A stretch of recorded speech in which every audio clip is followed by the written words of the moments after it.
Hi, I'm Ms. Woodrig, and we've got a video for you today about teachers and how to talk to them. We're hoping that this compilation of interviews will help you get over some of your concerns and answer some questions you may have about setting up a discussion with a teacher and how to talk to them about any concerns that you have in class. I'm Christina Lewis. I teach 9th grade world history and 10th grade world history and 10th grade English. Mr. Ossink. I teach math, and it's all grades. Name is Adam Bazant. I teach World History 10 and AP United States History, so 10th grade and 11th grade. My name is Adam Wellman. I teach honors biology and general biology in 9th grade. Stephen Merlino. I am English 10 and English 12.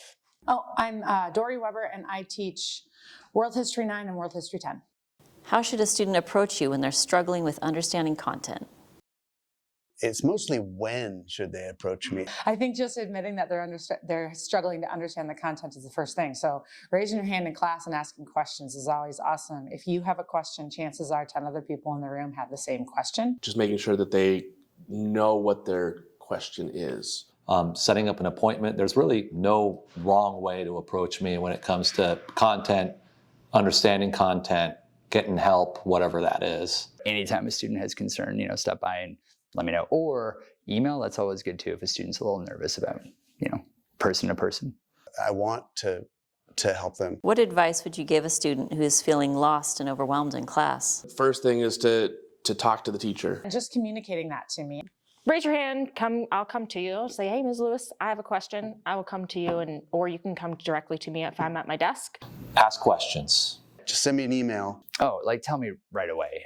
I think almost all the teachers here want to help those students do better. So if you're ever feeling uncertain, like right now we're doing 2 trait crosses and Punnett squares in biology. And if that's hard for you, you should, again, see me right away, email, come in before after school and just say, hey, Mr. Wellman, I'm struggling. What misconceptions do students have about meeting with teachers? One big misconception that students have is that the teachers are going to judge them. I think their students probably are concerned that teachers are going to be mad or angry. Some misconceptions are thinking that their teachers aren't going to enjoy talking to their students, or that teachers aren't going to be helpful. A misconception is that we're too busy. We're not. We just sometimes need to schedule time to help a student with, bigger concerns. So all of us are happy to make time for students who are struggling. It's not a sign of strength to not ask for help. It takes a lot more strength to put yourself out there and ask for help. Yeah. If a student feels like they're having a conflict with you, how would you like them to address that? A good place to start a lot of times is, shoot an email. Most conflict arises from misunderstanding. So a simple conversation can go a long way. I probably, if they feel like it's a personal conflict, I'd rather them not do that in front of the whole class. I'd rather that we both get to air whatever they think our positions, our feelings in a way that's private.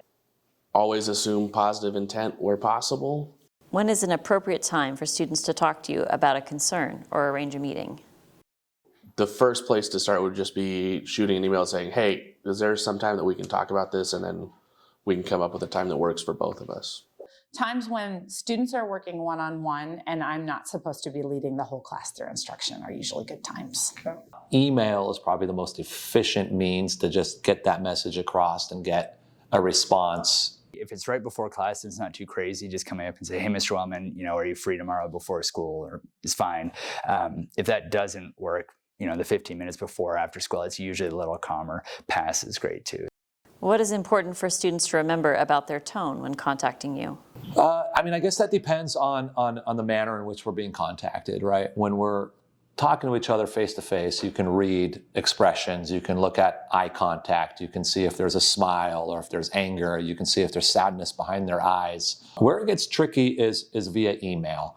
And my advice is to keep emails professional. So we have to maintain professional discourse, So that means beginning with a hello, stating the concern in respectful language, and then saying, hopefully we can talk soon about this, and signing off with your name. So in general, I would encourage students maybe say, I'm reaching in about this thing. Here's what I've already done, and here's what I'm struggling with. Do you have anything else you want students to be aware of? that students recognize that, you know, their teachers are human too, and will make mistakes. Their voice matters, and they should be heard.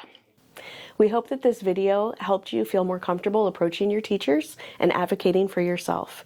If you ever need help though, please see your counselor. We're happy to practice this conversation with you or even go with you when you talk with your teachers.